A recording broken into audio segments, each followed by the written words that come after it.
साल 2025 ते चली आ बार्डर के किसान हो ਜਾਂ मैदानी इलाके के दूए किसान हो ਜਾਂ कंडी दे हो प्रोटेस्ट भी होए डिमांडा भी रखियां होया कख नहीं पूरा साल पर यह है कि जंदे जंदे कनैक्शन घटोई है सारे पंप सैटे दे ते घरें दे रामगढ़ा को शुरू होई जाओ तो भरवाने तक परगवाल तक आरसपुरा अरनिया सुचेतगढ़ सारे इलाके इक्को हाल है इसलिए घट को घट भी 1400 को ज्यादा कनैक्शन जेडे ने अरनिया तहसील आरसपुरा सुचेतगढ़ च घटोई है प्रोटेस्ट चला दा विधायक जेडे दोए निथू दे मिली आए चीफ सैकटरी अटल डुल्लू की भी अज उनकी मीटिंग हुई है जेडे सुपरडेंट इंजीनियर ने बिजली डिपार्टमेंट के उनके कन्नै भी हल कोई नहीं निकलिया नेरा बेद इयां कि दुई बखी अगर चलो तो मड़ वाली बखी उत्थे भी बदले चला प्रोटेस्ट चला चौधरी सुखनंदन और जेडे बीजेपी के पूर्व मंत्री तो सीनियर नेता उत्थे कम से कम भी कोई 200-250 परिवार ऐसा है जिंदी पहली पार है नो मैंस लैंड कागज हूं लभा दिन मालक कोई और बना दा ते 65-71 के जेडे रिफ्यूजी हैं ना वो अजे भी दरबदर है उनका भी काम चला दा मतलब आखने मतलब कि 2025 के विच किसाने वास्ते बुरा साल गया खाद टाइम की नहीं लभी जे लभी तो वो कन्नै बाकी समान भी लाओ वो भी प्रोटेस्ट होंदे रहे भारत प्रिय शर्मा परगवाल दे विच प्रोटेस्ट करते रहे भारतीय जनता पार्टी के किसान मोर्चा के प्रधान जिहड़े राकेश पंत होर ने वो दिल्ली भी मिली आए शिवराज चौहान दे कन्नै परगवाल दे विच वैटलैंड का मसला है 90,000 कनाल जमीन है जी वैटलैंड हो रही है उत्थे भी लगातार भारतीय जनता पार्टी के किसान मोर्चा के लोगों भी प्रोटेस्ट किया जिहड़े उत्थे दे मंडल प्रधान ने उन्हें भी किया ते आम किसान भी जिहड़े भी प्रोटेस्ट करा दे अज का साड़ा किट्ठे होने का विषय यह है कि जिहड़ी गौरमेंट ने साड़ी दरियाली लैंड पर जमीन पर पोल और बोर्ड लाए वैटलैंड दे ये साड़ी मालकी जमीन है और अहीं ये एक नंबर दे ये पहला इथों रेता बजरी नहीं चुकन देंगे नंबर 2 इन्हें साड़ी वैटलैंड जी बनाई दी है तो लिहाजा ना ही कोई कंपनसेशन दिता ना कोई गल है ना कोई बात है आज चाहते हैं कि वध को वध ये इस जमीन का जोड़ा शेयर है वो सानू मिलना चाहिए काश्त करने वास्ते बड़ी सारी जमीन जी काश्त होंगी ही अज की डेट च इन्हें वो जंगल बनाए ना जो वो जंगल बनी जाग जिमी आबाद नहीं हो तो वो मिल दल बन के आनी है और फिर इन्हें सारिया घर घर तलाशियां लिया करनिया लिहाजा अज इस एडमिनिस्ट्रेशन अगे इहड़ी अपील करने कि इस वैटलैंड की इरादा जोड़ा कैंसल किया जाए और जमीन जी है जमींदारों का वो हल की जा किसाने आस्ता साल पूरा शैल नहीं आया तो अज तुंदी सरकार तुंदे मुद्दे एक नवे एपीसोड च अज ये मुद्दे रखने कि किसान जेडे ने उनके कन्नै इन्नी बेन्यायी क्यों हो रही है आखिर वजह क्या है तो साथियों नवे एपीसोड च तुंदा मता मता स्वागत कन्नै नवे बरे दी तुसें मुबारकां भी खास करिए किसानें पहला मुद्दा बिजली के कनैक्शन पंप सैट के कनैक्शन बकाया राशि जिले इलैक्शन ही उल्ले ये आखिया गया कोई भी विधायक होए किसी भी पार्टी का जिथे जिथे इलैक्शन लड़न जेडे भी गए भाई वो दुई पार्टियों के कैंडीडेट है जित हार एक वक्री चीज़ है पहला मुद्दा हा किसाने दे पंप सैट का बिजली का किराया माफ हो लोगों के घरें जेडे मीटर लगे दिन उनका किराया जोड़ा है वो इन्ना नहीं देना जिला अस जित गए अस दस गए तुसें किन्ना देना वो मते सारी प्रोटेस्ट जेडे विश्वनाथ भी होए सुचेतगढ़ भी होए लेकिन देने पिया उन्ना के जिन्ना बिल आया था होया कख नहीं 15 महीने हो गए किसान फिर उत्थे दे उत्थे जिन्हें नहीं दिता उनके पंप सैट के कनैक्शन पिछले 12-13 दिनों के कटोए लोगों के घरें की भी बिजली कटोए दी है चीफ सैकटरी कहने भी मुलाकात दोनों विधायकों की हुई डॉक्टर जी भगत की भी तो गौरू राम भगत की भी बिजली डिपार्टमेंट के अधिकारियों कन्नै भी हुई हल कोई नहीं निकलिया प्रोटेस्ट होया त्रेवा की जी एक्स सरपंच ने बलवीर कौर उनके नेतृत्व ये 2 शाट दिखी सकते हो कन्नै कन्नै कि कितनी संख्या जेडे उत्थे किसान पुजे दिन और उनकी डिमांड की बिजली डिपार्टमेंट बिजली चीफ इंजीनियर बिजली डिपार्टमेंट बिजली डिपार्टमेंट बिजली डिपार्टमेंट मौजूदा सरकार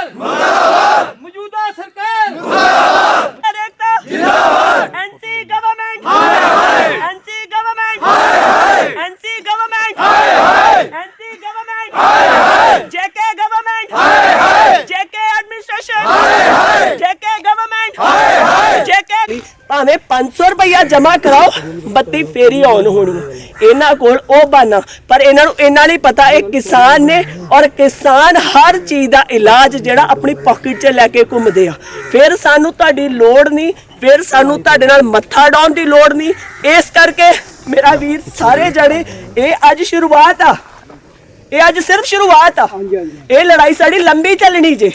और इस चीज़ की आदत पा लो, सानू एदा सौखा हल नहीं लभना। कल शहादत दे दिन सी, शफरे शहादत सी, honourable prime minister, honourable home minister शहादत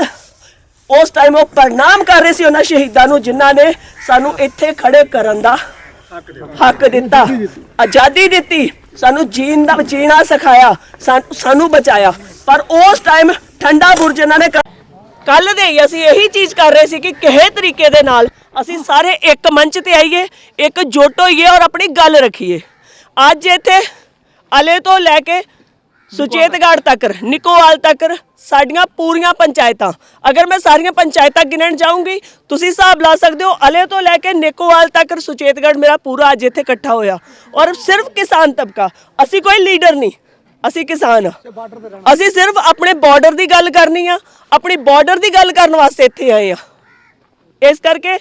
ਜਿਹੜੀ चीज़ असी लैनी आ वो असी पीसफुली लैनी आ। असी कोई ਇਹੋ ਜਿਹੀ ਹੁੜਦੰਗਬਾਜ਼ੀ नहीं करनी कि ਜਿਹਦੇ ਨਾਲ ਸਾਡਾ ਬਾਰਡਰ ਬਦਨਾਮ ਹੋਵੇ। ਸਭ ਤੋਂ ਵੱਡੀ ਚੀਜ਼ ਉਹ ਚੀਜ਼ ਅਸੀਂ ਕਦੀ ਨਹੀਂ ਕਰਨੀ। ਅਸੀਂ ਬਾਰਡਰ ਦਾ ਹੱਕ ਲੈਣਾ, ਬੜਾ ਟਾਈਮ ਹੋ ਗਿਆ, ਬੜਾ ਕੁਝ ਹੋ ਗਿਆ। ਇਹਦੇ ਕੋਲ ਪਹਿਲਾਂ ਵੀ ਇੱਕ ਪ੍ਰੋਟੈਸਟ ਹੋਇਆ, ਕਾਕੂ ਦੇ ਕੋਠੇ ਕੋਲ ਲਈ ਹੈ ਤੇ ਦੂਰ ਖੌੜ ਪਲਾਈ ਤੱਕ ਹਰ ਬੰਦਾ ਜਿਹੜਾ West Pakistani refugee, non PoJK camp refugee ਜਾਂ ਫਿਰ ਜਿਹੜੇ ਉਹ ਰਿਫਿਊਜੀ ਜਿਹੜੇ 65-71 ਚ ਆਏ, ਜਿਹੜੇ ਨਾਨ ਕੈਂਪ ਜਿਹਨੇ ਰਿਫਿਊਜੀ ਆਖਦੇ ਨੇ, ਪੀਓਜੇਕੇ ਵਾਲੇ ਇੱਕ ਵੱਖਰੇ ਆਈਏ, ਇਹ ਨਾਨ ਕੈਂਪ ਵਾਲੇ ਵੱਖਰੇ ਆਈਏ। ਉਹ ਹਰ ਵਾਰੀ ਪ੍ਰੈਸ ਕਲੱਬ ਦੇ ਬਾਹਰ ਕੈਪਟਨ ਜੁੱਧਵੀਰ ਸਿੰਘ ਹੋਰ ਪ੍ਰੋਟੈਸਟ ਕਰਾ ਦੇ, ਲੱਭਾ ਰਾਮ ਗਾਂਧੀ ਔਰ ਬੈਸਟ ਪਾਕਿਸਤਾਨੀਆਂ ਦਾ ਕਰਾ ਦੇ। 5-5 ਲੱਖ ਰੁਪਏ ਦੀਆਂ ਫਾਈਲਾਂ ਅਜੇ ਵੀ ਫਸੀ ਦੀਆਂ,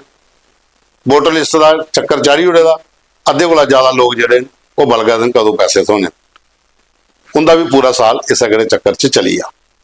ਲੱਭਾ ਰਾਮ ਗਾਂਧੀ ਹੋਰੇ ਆਖਿਆ ਕਿ ਇਹ ਮਾਮਲਾ ਹੁਣ ਕੋਰਟ 'ਚ ਲਈਏ ਜਾਣੇ ਵਾਲਾ, ਕਿਉਂਕਿ ਇਹ ਜਿਹੜੇ ਇੱਥੇ ਲੋਕ ਬੈਠੇ ਦੇ ਨੇ ਰੈਵਨਿਊ ਡਿਪਾਰਟਮੈਂਟ 'ਚ,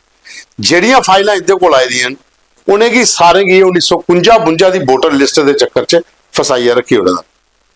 ਮਤੇ ਸਾਰੇ ਉਹ ਲੋਕ ਹੈ ਜਿਹੜੇ ਇੱਥੋਂ ਰਿਫਿਊਜੀ ਹੋਣੇ ਦਾ ਬਾਅਦ 'ਚ ਅਦਰ ਸਟੇਟਸ 'ਚ ਗਏ, ਉਹ ਫਿਰ ਜਿਹੜੇ ਵਾਪਸ ਆਏ ਉਹਦੇ ਤਾਂ ਨਾਂ ਲੱਭਣੇ ਨਹੀਂ ਯਾਰ ਵਿੱਚ, ਲੇਕਿਨ ਹੁਣ ਉਹ ਇੱਥੇ ਸੈਟਲਡ ਹੈ, ਇੰਨੇ ਚਿਰਾਂ ਦੇ ਕੰਮ ਕਰਾ ਦੇ। ਇਹ ਆ ਕਿ ਇਸ ਵਾਰੀ ਜਿਹੜੀ ਇਕੜੇ ਸਾਲ ਦੇ ਵਿੱਚ ਕੁਝ ਲੋਕਾਂ ਦੀ ਜਿਹੜੇ ਡੋਮਿਸਾਈਲਸ ਹੈ ਉਹ ਮਿਲੀ ਹੈ ਬੈਸਟ ਪਾਕਿਸਤਾਨੀ ਰਿਫਿਊਜੀ। ਬਾਕੀ ਕਿਹੜਾ ਪੂਰਾ ਸਾਲ ਜਿਹੜਾ ਉਹ ਦੌੜਬਾਜ਼ੀ ਚ ਕਰਿਆ। ਹੁਣ ਚਲੋ ਦੂਈ ਵੱਖੀ ਵੈਟਲੈਂਡ ਵਾਲਾ ਮਸਲਾ ਜਿਹੜਾ ਪ੍ਰਗਵਾਲ ਚ ਹੈ, ਉਹ 90,000 ਕਨਾਲ ਜ਼ਮੀਨ ਹੈ ਤੇ ਕਮ ਸੇ ਕਮ ਵੀ 46 ਤੋਂ 47 ਗ੍ਰਾਂ ਜਿਹੜੇ ਇੱਕ ਨੰਬਰ ਸੂਏ ਕੋਲਾ ਲਾਸਟ ਮੀਰਪੁਰ ਕੋਨੇ ਤੋੜੀ ਜਾਂਦੇ, ਦਰਿਆ ਦੇ ਪਾਰਲੀ ਸਾਈਡ ਵੀ ਹੈ ਤੇ ਰਵਾਰਲੀ ਸਾਈਡ ਵੀ ਹੈ। ਜਿਹੜੀ ਵੈਟਲੈਂਡ ਹੈ ਉਹਦੇ ਇਲਾਵਾ ਜਿਹੜੀ ਲੋਕਾਂ ਦੀ ਮਾਲਕੀਆਂ ਉਹ ਦਰਿਆ ਨੇ ਦੋਨੇ ਵੱਖੀ ਦਾ ਰੋੜ ਲਈਆਂ। ਜਿੱਲੇ ਵੀ ਆੜ ਆਇਆ ਜਿਹੜਾ ਅਗਸਤ ਮਹੀਨੇ ਆਇਆ, ਇਹਨੇ ਤਾਂ ਸ਼ੈਲ ਤਬਾਹੀ ਕੀਤੀ। ਉੱਥੇ ਵੀ ਪ੍ਰੋਟੈਸਟ ਹੋਏ, ਜਿਹੜੇ ਕਾਂਗਰਸ ਦੇ ਕਿਸਾਨ ਸੈੱਲ ਦੇ ਪ੍ਰਧਾਨ ਨੇ ਉਹ ਵੱਖਰਾ ਪ੍ਰੋਟੈਸਟ ਕਰਦੇ ਰਹੇ, ਬੀਜੇਪੀ ਵਾਲੇ ਵੱਖਰੇ ਕਰਦੇ ਰਹੇ, ਹੱਲ ਕੋਈ ਨਹੀਂ ਨਿਕਲਿਆ। ਉਲਟੇ ਬੋਰਡ ਲੱਗੀ ਹੈ, ਬੋਰਡ ਪਰ ਮੈਂਸ਼ਨ ਕਰ ਉੜਿਆ ਇਹ ਜ਼ਮੀਨ ਜਿਹੜੀ ਹੈ ਇਹ ਫਾਰੈਸਟ ਡਿਪਾਰਟਮੈਂਟ ਕੀ ਦੇ ਦਿੱਤੀ ਗਈ ਹੈ। ਜਿਹੜਾ ਇੱਕ ਵਿੰਗ ਬਣਾਇਆ ਦਾ ਉਹਨੇ ਆਪਣਾ ਵੈਟਲੈਂਡ ਦਾ, ਜਿਹਦੇ ਚ ਪ੍ਰਵਾਸੀ ਪਕਸ਼ੀਆਂ ਕੀ ਰੱਖਣਾ, ਇਹ ਕਸ਼ਮੀਰ ਚ ਇੱਕ ਹੋਇਆ ਤੇ ਕਿੱਥੇ ਬਣਾ ਉੜਿਆ, ਉਹਦੇ ਵਾਸਤੇ ਬੋਰਡ ਵੀ ਲੱਗੀ ਹੈ। ਪ੍ਰੋਟੈਸਟ ਹੋਏ ਲੇਕਿਨ ਇਕੜੇ ਸਾਲ 'ਚ ਤੇ ਕੁਝ ਨਹੀਂ ਹੋਇਆ। ਇਸ ਸਾਲ 'ਚ ਹੁਣ ਪਰਤੀ ਇਹ ਮਾਮਲਾ ਕੋਰਟ 'ਚ ਜਾ ਕੇ ਫਿਰ ਪਤਾ ਲੱਗਣਾ। ਹੁਣ ਆਈਓ ਦੂਈ ਵੱਖੀ ਜਿਹੜਾ ਇੱਕ ਹੋਰ ਬੜਾ ਵੱਡਾ ਮੁੱਦਾ ਹੈ, ਉਹ ਹੈ ਕਿਤੇ ਸਬਸਿਡੀ ਦਾ ਟਰੈਕਟਰਾਂ ਦੀ। ਉਹ ਵੀ ਜਿਹੜੀ ਟਰੈਕਟਰਾਂ ਦੀ ਸਬਸਿਡੀ ਸੀ ਖਾਸ ਕਰੀਏ ਕਿਸਾਨਾਂ ਦੀ, ਲੋਕੇ ਲੈ ਲੈ ਕਿ 50% ਸਬਸਿਡੀ ਹੈ ਲੇਕਿਨ ਦੇਣੇ ਪਈਆਂ ਕਿਸ਼ਤਾਂ ਕੋਲ ਆ ਗਏ, ਕਿਉਂਕਿ ਡਿਪਾਰਟਮੈਂਟ ਨੇ ਆਖਿਆ ਕਿ ਸਾਡੇ ਕੋਲ ਇੱਕ ਕ੍ਰਾਈਟੇਰੀਆ ਹੈ, ਉਸ ਕ੍ਰਾਈਟੇਰੀਏ ਦੇ ਤਹਿਤ ਅਸ ਜਿੰਨੇ ਟਰੈਕਟਰ ਦੇ ਸਕਨੇ ਆ ਡਿਸਟ੍ਰਿਕਟ ਵਾਈਜ਼ ਅਸੀਂ ਉਸ ਹਿਸਾਬ ਦੀ ਸਬਸਿਡੀ ਦੇਣੀ ਹੈ। ਲੇਕਿਨ ਉਸ ਕਿਹੜੇ ਕ੍ਰਾਈਟੇਰੀਏ ਵਿੱਚ ਵੀ ਜਿਹੜੇ ਲੋਕ ਆਏ, ਉਹ ਚਾਹੇ ਅਬਦੁੱਲੀਏ ਦੇ, ਚਾਹੇ ਉਹ ਜਿਹੜੇ ਨੇ ਰਤਨੂ ਚੱਕਾ ਦੇ, ਚਾਹੇ ਉਹ ਫਿਰ ਭਾਵੇਂ ਪਰਗਵਾਲਾ ਦੇ ਜਾਂ ਭਰਵਾਲੇ ਦੇ ਜਾਂ ਫਿਰ ਮੀਰਪੁਰ ਕੋਨੇ ਦੇ, ਤੇ ਜਾਂ ਫਿਰ ਤੁਸੀਂ ਆਨੰਦਪੁਰ, ਰਾਮਗੜ੍ਹ, ਚੱਕ ਛਿੱਬਾ ਇੱਥੋਂ ਵਾਲੇ ਪਾਈ ਲਓ। ਉਹ ਅਜੇ ਵੀ ਦੌੜਾ ਦਿਨ ਫਾਈਲਾਂ ਲਈ ਹੈ, ਸਬਸਿਡੀ ਦਾ ਮਸਲਾ ਉਹਦਾ ਵੀ ਕਲੀਅਰ ਨਹੀਂ ਹੋਇਆ। ਉਹ ਵੀ ਇੱਕ ਵੱਖਰੀ ਜਿਹੜੀ ਮੂਵਮੈਂਟ ਉਹਨੇ ਚਲਾਈ ਦੀ ਹੈ कि 50% सबसिडी सानू वापस की जा, क्योंकि 13-13, 14-14 लाख का ट्रैक्टर भी है, 10 लाख का भी है, जिन्हें लोगों ले 50% जी सबसिडी थोड़ी नहीं किश्त कोला देने पवेंगे। उसके बाद चाहिए वो एक और मुद्दा, हालांकि ये मुद्दे जोड़े ने ये सरकार थोड़ी पजाए गए दिन, ਜਿਹੜੇ ਜਿੱਤੇ ਦੇ प्रतिनिधि ने उनते टक्कर बजाए गए दिन, उन्हें भी ये डिस्कस किए, लेकिन वो मसले हल नहीं हुए। वो है DAP ते यूरिया ते फसलें का मुआवजा, सबसिडी ਜਿਹੜੀਆਂ फसलां खराब हुई। 2025 ਦੇ ਵਿੱਚ ਜਿਹੜਾ अगस्त महीने हाड़ आया, ਉਹਦੇ ਚ कम से कम भी ज़्यादा नहीं तो कोई 100 कनाल कोला जमीन ज़्यादा एक रेंज ਦੇ ਵਿੱਚ एक विधान सभा ਜਿਹੜੀ कन्ने टच हुई, वो चाहे तवी के कन्ने ही तो चाहे दरिया चनाह के कन्ने ही, उत्थे फसलां रुड़ियां। अजे भी 5-5, 6-6 फिट जी रेता जो लोगों के खेतरे च जमेदा, फसलां तबाह हो जाती, नवी फसल आनी बड़ा टाइम लगना उसे साफ करने, उस मुआवजे की भी गल अजे थोड़ी पूरी सिरे नहीं चढ़ी। लेकिन ये यूरिया ते जिहड़ा DAP वाला मसला उहदे च मते सारे किसान इस करिए भी जी DAP नहीं खरीदी सके कणकां दे टाइम पर, कि उहदे कन्नै उनेंगी मती सारियां होर दवाइयां कन्नै थोपियां जा रही हैं, नैनो उथों आ रही, बायोबिट तो आ रही, जां सुपर तो आ रही, जां जिंक सल्फर मता किश आ, इहदियां असें खबरां भी चलाइयां। लेकिन ये राउंड अप दे विच मैं तां दस्सां कि आखिर इन्नियां मजबूरियां क्यों न? क्या सरकार को कोई ऐसी पॉलिसी नहीं है कि अगर जिहड़ा दबे कुचले दा किसान है उसी जरूरी थोड़ी है नैनो का देनी, उसी DAP देई ओड़ो, यूरिया इयां देई ओड़ो बगैर नुआड़े नैनो दे, एक्सट्रा बर्डन पाइए भी उन्हें की फसाइया रखा, वो भी मसला जिहड़ा सारे लोकें चुक्या सरकार तोड़ी हल कुतै भी नहीं होया। ते कुल मिलाइए अज की खबर यही है, तुंदी सरकार तुंदे मुद्दे जिन्हें भी मुद्दे किसाने दे आए वो भावें तुस कठुआ शुरू हो जाओ तो भावें नशहरे थोड़ी चली जाओ, सुंदरबनी थोड़ी चली जाओ, इंटरनेशनल बार्डर का इलाका हो या LOC का इलाका हो तो जां फिर पहाड़ी कंढी इलाका हो, दबोए का किसान गया 2025 तो 26 के उम्मीदां ने इस सरकार पर या केंद्र सरकार पर, वो हुण इहदे पर डिपेंड करता है कि इन्हें की थोड़ा जिहा कुछ सुखा का साल लैन देना तो जां इयां गया करगती च फसाइया रखना कि प्रोटेस्ट करते रहो ये वाले मुद्दे पर, तो जोड़े लीडर ने वो अपनी सियासत करते रहो। तो उनका मता धन्यवाद। प्रोग्राम की पूरा देखना, लाइक करना, शेयर करो और ज़्यादा को ज़्यादा कमेंट्स भी करो, उन्हें किसाने तक भी पहुँचाओ जेडे अजे भी दरियां पाई ठंडा प्रोटेस्ट करा।